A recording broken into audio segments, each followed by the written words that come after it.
KGF franchise చిత్రాల్లో global range stardom సొంతం చేసుకున్న కథానాయకుడు యష్. అభిమానులకు తన హృదయంలో ప్రత్యేక స్థానం ఇచ్చిన ఈయన వారికి ఓ ప్రత్యేకమైన లేఖను రాశారు. ఈ ఏడాది ముగుస్తున్నందున అందరూ వేడుకలు నిర్వహించుకునేవారు. అలాగే తన పుట్టినరోజును సెలబ్రేట్ చేసుకునే అభిమానులందరూ ఆరోగ్యం భద్రతలకు ప్రాధాన్యత ఇవ్వాలని యష్ లెటర్లో పేర్కొన్నారు. ఇలాంటి వేడుకల్లో పాల్గొనడం కంటే అభిమానులు వారి గొప్ప లక్ష్యాలను చేరుకుంటారని తెలిసి ఎంతో ఆనందపడుతున్నానని సందర్భంగా తెలియజేశారు. యష్ తన అభిమానులను ఉద్దేశించి రాసిన లేఖలు ప్రేమను వ్యక్తపరిచే విధానాన్ని మార్చాల్సిన అవసరం ఉందని అన్నారు. గతంలో తన పుట్టినరోజు సందర్భంగా జరిగిన దురదృష్టకరమైన సంఘటనను ఆయన గుర్తు చేసుకున్నారు. ఈ ఏడాది ప్రారంభంలో యష్ పుట్టినరోజు సందర్భంగా కర్ణాటకలో గదగ్ జిల్లాలో ముగ్గురు అభిమానులు భారీ కటౌట్ ని ఏర్పాటు చేసి ప్రాణాలు కోల్పోయారు. ఆ సమయంలో యష్ ప్రమాదంలో చనిపోయిన అభిమానుల కుటుంబాలకు ప్రత్యేకంగా వెళ్లి నివాళులు అర్పించడమే కాకుండా వారి కుటుంబానికి మద్దతుగా నిలుస్తున్నట్లు హామీ ఇచ్చారు. ఈ ఘటన తర్వాత తన బ్యానర్స్ కట్టడం, ప్రమాదకరమైన బైక్ చేజుల్లో పాల్గొనడం, నిర్లక్ష్యపులు సెల్ఫీలు తీసుకోవడం మానుకోవాలని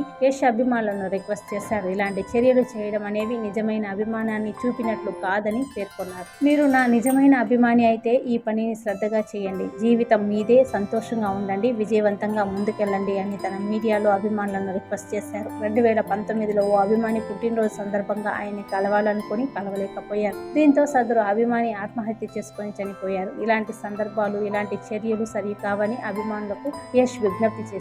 త్వరలోనే తన పుట్టినరోజు రానున్న సందర్భంగా ఈసారి యష్ తన అభిమానుల భద్రత కోసం ముందస్తు చర్యలు తీసుకున్నారు. వారు సురక్షితంగా ఉండడమే తనకు లభించిన గొప్ప బహుమతి అని ఈ సందర్భంగా తెలియజేశారు. కాగా ఈ సందర్భంగా పలువురు సినీ ప్రముఖులు యష్ నిర్ణయాన్ని స్వాగతిస్తూ మంచి ఆలోచనతో మీరు చేసిన ప్రతిపాదన ఇక్కడ కూడా హీరోలకు బాగుంటుందని వ్యాఖ్యానించడం విశేషం. దీనిపై ఫిలిం ఛాంబర్ లో ఇయర్ ఎండింగ్ మీటింగ్ లో చర్చకు వచ్చింది. యష్ ప్రస్తుతం Toxic a fairy tale for grown up సినిమాలో చేస్తూ ఉన్నారు. ఈ భారీ ప్రతిష్టాత్మకమైన ఎంటర్టైనర్ ను KVN productions Monster Mind Creations banner పై గీతూ మోహన్ దాస్ దర్శకత్వంలో వెంకట్ కె నారాయణ యష్ ఈ చిత్రాన్ని నిర్మిస్తున్నారు.